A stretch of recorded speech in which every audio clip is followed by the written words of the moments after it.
Hello everyone, स्वागत है सभी का इंजीनियर्स अड्डा 24/7 में। माई सेल्फ अभिनीत सिंह। तो गाइज यहाँ पे PSPCL का जो नोटिफिकेशन है वो आ चुका है। बहुत ही शानदार और जानदार वैकेंसी निकली हुई है। 544 वैकेंसी यहाँ पे निकली हुई है। इस वीडियो हम लोग बात करेंगे एग्जाम पैटर्न क्या रहने वाला है और यहाँ पे फर्स्ट अटेम्प्ट में कैसे क्लियर किया जाए। तो चलिए दोस्तों, वीडियो को सीधा स्टार्ट करते हैं।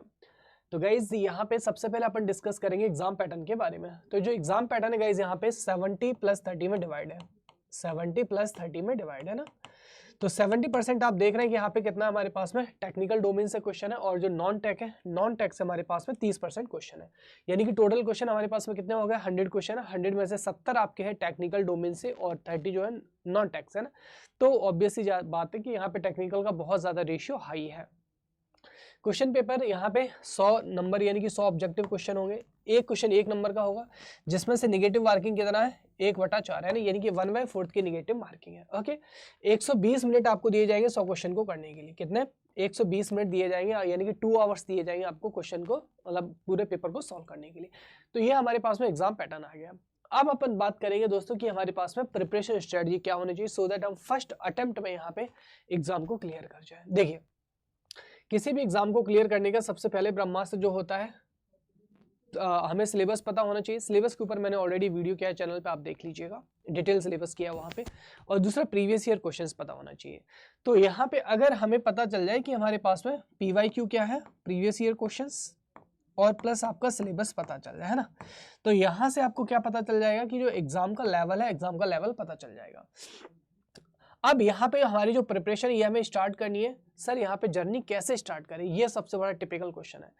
सबसे पहले एग्जाम को आप 2 पार्ट में बांट दीजिए, टेक्निकल और नॉन टेक्निकल, है ना। 2 पार्ट में बेटा एग्जाम को बांट दीजिए। 70 क्वेश्चन यहाँ से आने हैं और 30 क्वेश्चन यहाँ से आने हैं। अब यहाँ से हम स्टार्ट कैसे करें ना। तो टेक्निकल में गाइज आपको क्या करना है, start from the basics. In case of electrical engineering आप कहाँ से स्टार्ट कीजिएगा?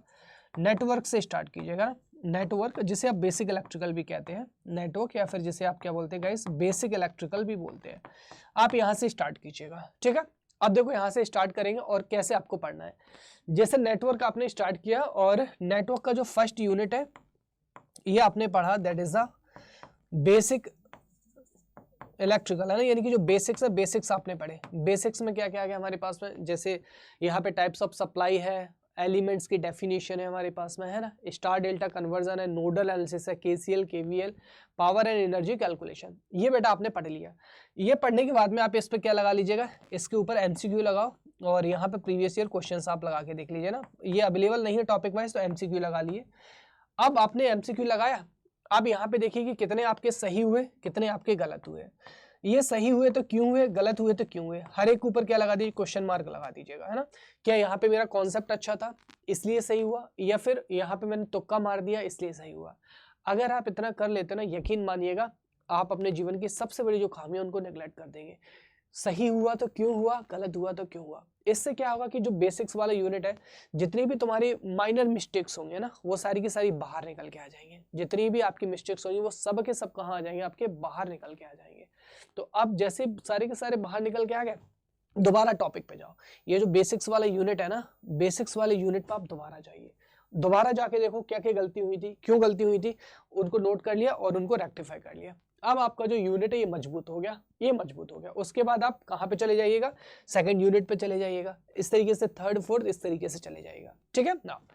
अब आपको यहाँ पे जो सेगमेंट है वो 2 पार्ट में डिवाइड करना है। टाइम जो है 2 पार्ट में देना है। भले ही यहाँ पे 70 नंबर है, लेकिन 30 नंबर भी आपके मेरिट के लिए इंपॉर्टेंट होते हैं, ठीक है। तो यहाँ पे जो हमारे पास में डे का सेकंड हाफ होगा, डे का जो सेकंड हाफ होगा गाइस, आपका सेकंड हाफ है ना, इसमें आप क्या करेंगे, नॉन टेक प्रिपेयर करेंगे, जिसमें आप करंट अफेयर तो डेली ही पढ़ना है आपको, है ना। साथ में रीजनिंग या फिर इंग्लिश, कोई भी एक आप सब्जेक्ट जो है चूज कर लीजिए, जो आपको ठीक लगे, है ना। आप उसको साइड में करेंगे। इस तरीके से क्या होगा कि टेक और नॉन टेक आपके दोनों साइड चल जाएंगे और आपको पता भी नहीं चलेगा कि कब आपकी जो है यहाँ पे तैयारी हो गई। तो इस तरीके से आप स्टार्ट करेंगे।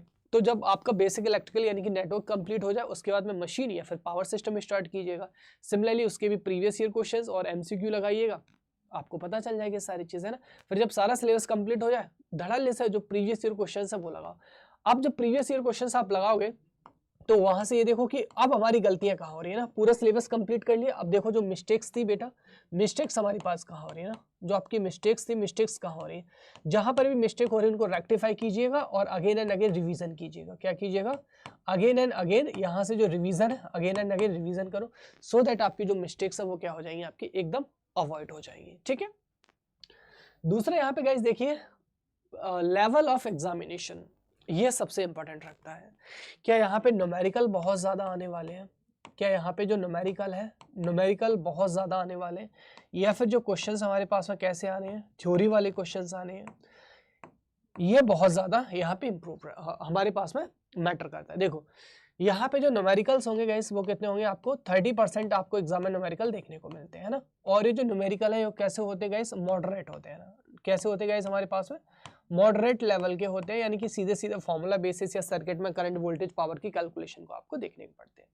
थ्योरी वाले क्वेश्चंस गाइस आपके 70% थ्योरी वाले क्वेश्चंस देखने को मिलते हैं, जिसमें कि आपका मशीन्स वगैरह से ज़्यादा आपके क्वेश्चंस देखने को मिलते हैं ना। मशीन वगैरह हो गया, मशीन वगैरह से थ्योरेटिकल जो क्वेश्चंस है वो ज़्यादा देखने को मिलते हैं। और अगर बात करूँ लेवल की, तो लेवल आपका कैसा रहता है, तीनों ही तरीके के देखने को मिलेंगे। एवरेज देखने को मिलेगा आपको, है ना, मॉडरेट भी देखने को मिलेगा, मॉडरेट भी देखने को मिलेगा गाइस, और आपको हाई लेवल भी देखने को मिलेगा। हर एक टाइप के जो क्वेश्चन है यहाँ पे देखने को मिलेगा। हालांकि एवरेज और मॉडरेट ज़्यादा रहता है, हाई लेवल के क्वेश्चन आपको मतलब 10-5 क्वेश्चन रख लीजिए, 10 to 5 क्वेश्चन जो है आपको हाई लेवल पे देखने को मिल जाएंगे। तो अब आपको करना क्या है कि एडवांस लेवल पे आपको थ्योरी प्रिपेयर करनी है, यानी कि 0 लेवल से एडवांस लेवल तक। न्यूमेरिकल जो आपको प्रैक्टिस करने वो आपको मॉडरेट लेवल के न्यूमेरिकल प्रैक्टिस करना है। ऐसा भी नहीं पता चले अब गेट एग्जाम के लगाने लगा ना, ऐसा भी नहीं करना है ना, अदरवाइज आप दूसरी डायरेक्शन में चले जाओगे और एग्जाम क्लियर नहीं होगा हमारे पास में। अब गाइज ये तो हो गया हमारे पास में प्रिपरेशन स्ट्रेटजी। अब यहाँ पे बात करें प्रिपरेशन ऑफ सिलेक्शन के लिए। सर हमको सिलेक्शन लेना है एनी हाउ गाइस, आपको सिलेक्शन लेना ही लेना है। ठीक है। वैकेंसी कितनी है हमारे पास में, 544 वैकेंसी है।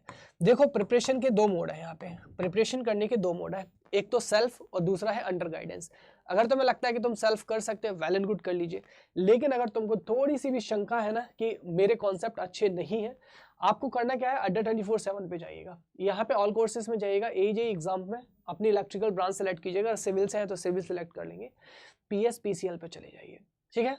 अब ये जो बैच है ना गाइस, यहाँ पे लाइव प्लस रिकॉर्डेड मोड में देखने को मिलेगा तुम्हें, और इस बैच के अंदर 0 लेवल से एडवांस लेवल तक तुम्हें पढ़ाया जाएगा। And I promise you, machine, power system, measurement, network, इन सब से आपको प्यार हो जाएगा, है ना। आप कोई सा भी ऐसा क्वेश्चन नहीं होगा एग्जाम में जो आप सॉल्व ना कर पाओ। और similarly for the non technical. और यहाँ पे आप नीचे स्क्रॉल करेंगे बेटा तो सारी की सारी आपको यहाँ पे डिटेल मिल जाएगी, है ना। डेमो क्लासेस मिल जाएगा सबका, और यहाँ पे जो स्टडी प्लान है ना, यहाँ से स्टडी प्लान डाउनलोड कर सकते हैं, सारी चीजें मिल जाएंगी तुम्हें। अब इतना पैसा आपको लेकिन पे नहीं करना है, आप बाय नाउ पे जाइएगा। यहाँ पे मैं आपको एक कोड रेफर कर रहा हूँ जिसे कहते हैं मैजिकल कूपन कोड, और ये है Y433, कितना, Y433, यानी कि Y433। जैसे ही आप इस कोड को लगाएंगे Y433 को, मात्र आपको ये कितने का मिल जाएगा, 3300 रुपए का मिल जाएगा। ठीक है। लाइव एंड रिकॉर्डेड दोनों ही मोड में जो बैच है आपको अवेलेबल रहेगा। अगर आप जॉब के साथ प्रिपेयर कर रहे हैं तो रिकॉर्डेड मोड में देख सकते हैं। एवरी बैच का आपको यहाँ पे PDF मिलेगा, सारी चीजें आपको मिलेंगी, है ना, क्लास नोट्स मिलेंगे, एवरीथिंग, और टीचर के 24/7 आप मेंटरशिप में रहेंगे। तो बहुत ही अफोर्डेबल प्राइस है गाइस। तो इस बार, लेकिन हाँ अच्छा एक चीज और कॉमन क्वेश्चन मैं पहले बता देता हूँ, क्या सर पेड बैच लेने से सिलेक्शन हो जाएगा? तो आंसर है बेटा नहीं। अगर तुम्हारे अंदर मेहनत करने की काबिलियत नहीं है तो तुम कहीं से भी पढ़ लो, है ना, दुनिया में कहीं से भी पढ़ लो, है ना, तुम्हारा कुछ नहीं हो सकता। हाँ अगर तुम्हारे अंदर मेहनत करने की काबिलियत है ना, तब मैं आपसे कहूंगा तभी आप इस बैच को ज्वाइन कीजिएगा। Otherwise do not waste your money और योर पेरेंट्स, अपना समय और माता पिता का पैसा दोनों ही बर्बाद मत कीजिएगा। तो अगर मेहनत कर सकते हो ना जी तोड़ के, डेफिनेटली इसमें एनरोल कीजिएगा, और मैं वादा करता हूँ कि सिलेक्शन तुम्हारा कोई रोक नहीं पाएगा। ओके। अगर गाइज आपको प्रिपरेशन स्ट्रेटजी बढ़िया लगी हो तो प्लीज़ अपने फ्रेंड्स के साथ भी शेयर कीजिएगा, और इसी तरीके से सारे क्लासेस और अपडेट्स के लिए भी आप यहाँ पे जो चैनल है इसको सब्सक्राइब कर लीजिए। बाकी यूट्यूब पे मेरी क्लासेस होती है शाम के 6 बजे। तो गाइज इस बार PS PCL पार, हर हालत में नौकरी लेना है, तो जल्द ही जल्द आप गाइज एनरोल करें। और ये जो बैच है हमारे पास में 21 Feb से स्टार्ट हो रहा है, तो इस बार रुकने ना पाए। Thank you so much everyone, सभी लोगों का बहुत बहुत धन्यवाद। सत श्री अकाल।